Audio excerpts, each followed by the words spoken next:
Welcome to Islamic Life Coach School Podcast. Apply tools that you learn in this podcast and your life will be unrecognizably successful. Now your host, Dr. Kamal Akhtar. Hello guys, it is so exciting to be here. I have a very special episode for you today because, first of all, I've decided to upgrade myself into an official studio, also known as my closet.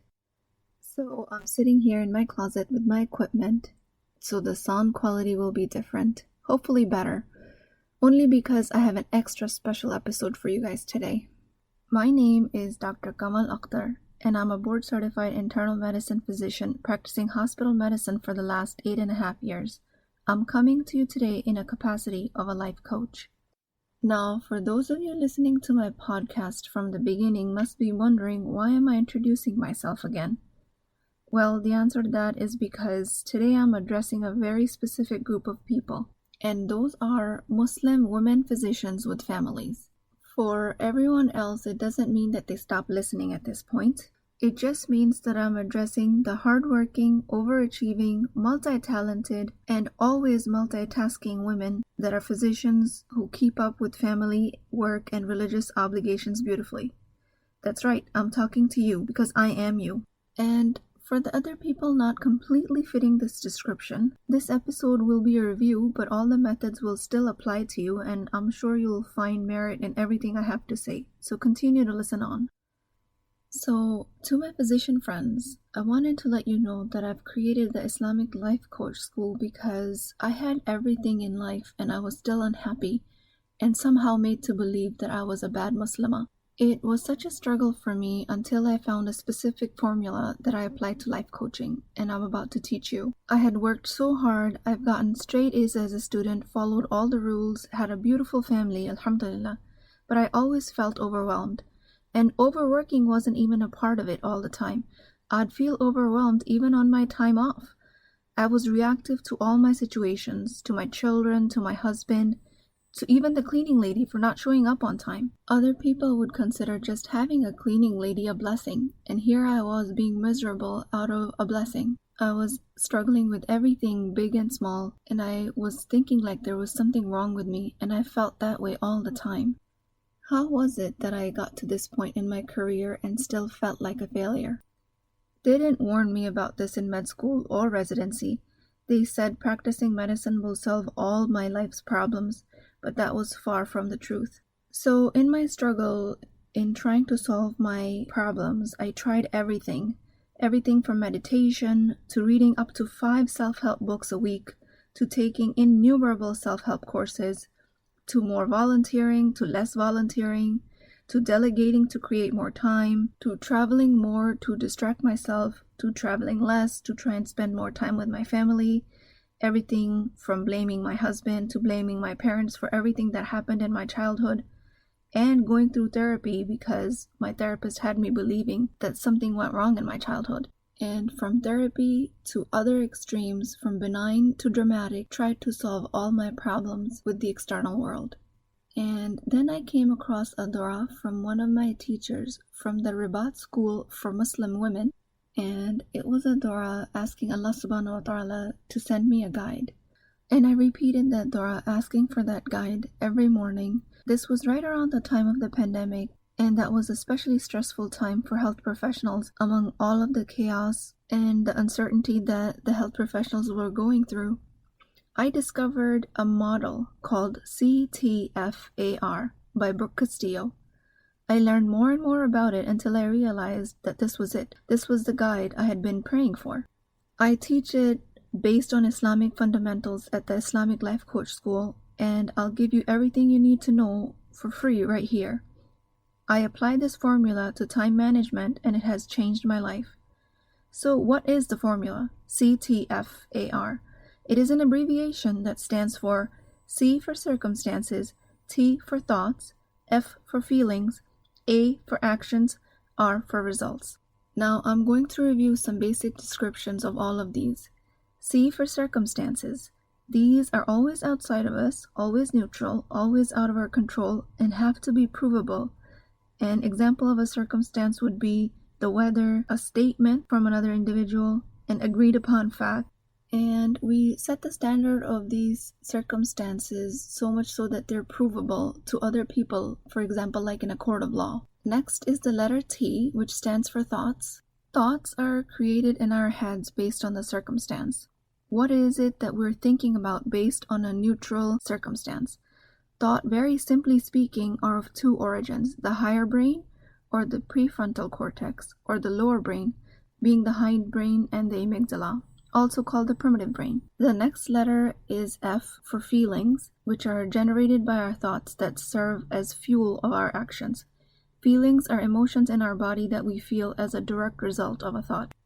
The next letter is A, which stands for action. Actions is something we do based on how we feel. Sometimes we take strong actions based on positive feelings, and sometimes we go into inaction based on negative feelings. So inactions also lie in this line. The next letter in the formula is R, which stands for results. These are the results that we have generated based on our actions that we took. The power of this formula and the reason it changed my life lies in the T line. The circumstances are always outside of our control, that is the C line. Afterwards, starting from the T line, which are our thoughts, everything is in our control. And recognizing what we choose to think about our environment can change all of the subsequent lines, including the feelings, actions, and the results that we generate. They don't teach you that in medical school. Actually, they don't teach you that in any professional school.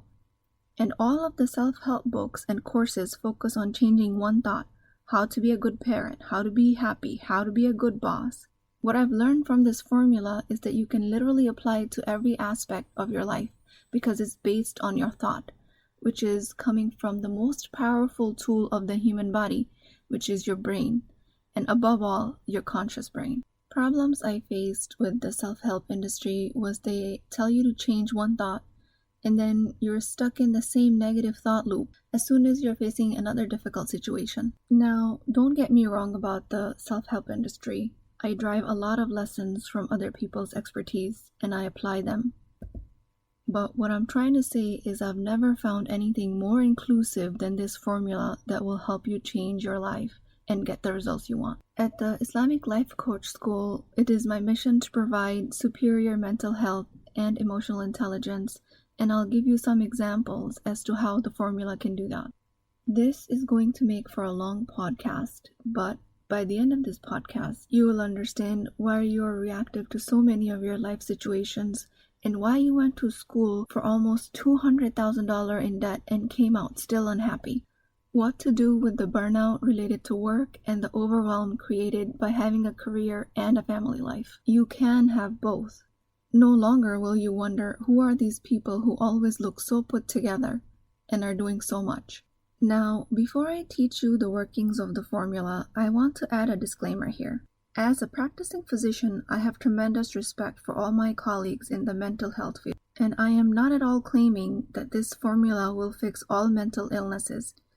This is the place for us to recognize that the treatment and diagnosis of mental illnesses is extremely vital, and it is done properly through licensed specialties like psychiatry, psychology, psychotherapists, social workers. Diagnosis and treatment of mental illnesses is not at all what I'm trying to do here, even though as a physician I can. But I want to be very clear from the beginning that I will not be providing any treatment or diagnosis related to mental illnesses. If I do feel someone needs those services, I will refer them out. Additionally, I want to clarify that according to my standards, I do not define mental health as a lack of mental illness, which is unfortunately the standard where most of the society operates out of today, meaning if you don't have a mental illness, it must be that you're mentally healthy, which unfortunately is not the case. Now, this is a topic for a whole another podcast, but I want to clarify it here since I want to let you know that that is not the standard where I will be operating from, which is a very low standard in my opinion. Now, going back to the formula, the meat of the podcast that I promised you. The formula, CTFAR, as it applies to busy physician moms. Here we go.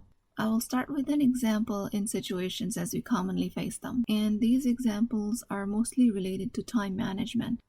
First example, C line. circumstance. I have 15-minute slots to see an office patient. T-line, thought. That is not enough time, especially given all the chronic problems patients have. F-line, feeling. Overwhelmed, frustrated, inadequate. A-line, action. I rush through the appointment. I worry about the time. I worry about how much I have to chart and how much I have to document. I don't pay attention to the patient. That's the inaction example. Result. R-line. Unsatisfied patient. I go over the scheduled time because of lack of focus. Poor patient satisfaction score. I've proven my thought to be true. At this point, I'll offer you that since we learned in the beginning of the podcast that the T-line or the thoughts can be of two origins, higher brain and the lower brain, the thought that this formula is based on is actually from the lower brain.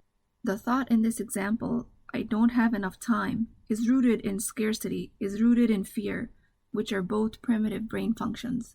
I will also offer you that most of us these days are functioning from the lower brain thoughts as default. So we're stuck in this default pattern, and then most of our actions coming from lower brain thoughts, and then we're made to believe that there is something wrong with us. But the power is that you have the authority and the choice of changing that lower brain thought into a higher brain or prefrontal cortex thought, which changes all of the subsequent lines of F, A, and R, meaning it gives you an entirely different result, something that you would much rather have. Now, let's take the same example and insert a higher brain or a prefrontal cortex thought instead. C-line, circumstance. I have 15-minute slots to see one office patient. Thought. T-line. That is enough time to address one problem. F-line. Feeling. Adequate. Confident. A-line. Action. I address the most pressing problem that the patient presents with. I educate the patient on the nature of the visit and welcome them for another visit for other problems. R-line. Result. Satisfied patient. You go through the schedule. You have a high patient satisfaction score. This formula was generated from a prefrontal cortex thought that we have enough time to address one problem, which is based on abundance, planning, both prefrontal cortex functions. At this point, if your brain is offering you that you cannot find mostly prefrontal cortex thoughts to substitute your previous lower brain default thoughts, let me tell you that is natural. You've been functioning on your default mode for years. It takes some practice, but it is doable. Now let's take another example, this time maybe from family life. C. Circumstance. The PTA asked me to bake 50 cupcakes for the bake sale. Thought. T-line. I should bake the cupcakes. Now pay attention of how benign this thought is. Should bake the cupcakes. If you pay attention to it, you realize that it's coming from a place of guilt, which is a lower brain thought. Now let's see what result it generates when we apply the complete formula to it. Thought, I should bake cupcakes, generates F, feeling of overwhelmed, overworked, exhausted. A, action of baking the cupcakes, but doing it out of resentment for work, PTA, school, or even the kids. Now let's take the formula and apply it to a prefrontal cortex thought. C, circumstance. PTA asked me to bake 50 cupcakes for the bake sale. T-line. Thought. I will say no to baking the cupcakes. Now realize you don't have to justify your thought to anyone. You can simply be saying no because you want to. F. Feeling. Satisfied. A-line. Action. Spend that time with the kids at home or finish charting or doing nothing, whatever you choose. The inaction that lies in this line would be that you're not resenting your action of having to bake cupcakes because of the thought that you should have. This lack of resentment creates all of this extra brain space without you even realizing it. And this extra brain space is gold, my friends, because you can then spend it to just relax if that's what you really want to do. R-line. Result. The bake sale still happened, but you didn't resent it. Now, these examples might sound very benign and inconsequential to you, but what you learn from it is a perspective shift, that the thoughts are in our control and we can generate any result we want. I can continue to give examples about thought shifts, about in-laws, about patients, about spouses, and this podcast will be 3 hours long. But the point is that the same principle can be applied to any situation in life. Now, since I've given you the basic workings of the formula, I'll tell you how to use this formula efficiently so you can start seeing results right away. Do a daily thought output. I call a daily thought output an exercise when you sit down for 10 minutes and write out all of your thoughts. You have to write them out. You can't just be thinking them. And do it for 10 minutes. You can do it for more time, but it has to be a minimum of 10 minutes. I teach this because our brain will have a tendency of constantly disregarding thoughts that generate negative feelings or emotions, or the ones that make us uncomfortable. But if you sit down and do a thought output for 10 minutes without any judgment for your thoughts, you will have so many thoughts to work from. Now, out of everything you wrote, pick one thought, which is your most pressing thought, and apply the formula as we've learned it. In the beginning, you might make some common mistakes, but stick to the process, and until you've finished one formula on one thought, don't stop. Reflect on the result you're getting from that thought. Chances are, if this formula was applied to a thought that was buried deep down inside, you'll be surprised to find the results you're actually generating, and all unconsciously.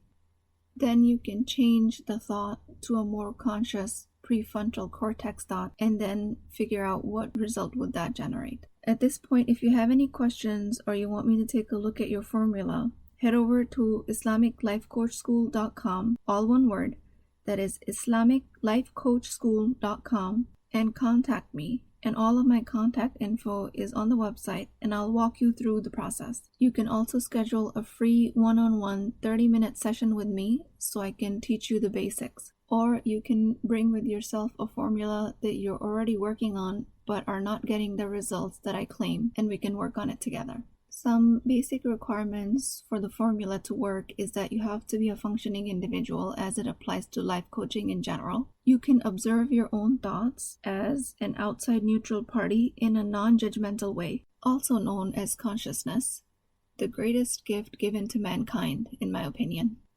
Another requirement is that you know what you want in life, meaning you're clear about your goals and you know the results you're trying to create. Another one is that you keep a very low threshold of getting in touch with me if something is not working the way I'm saying it should be. The formula itself works, you guys.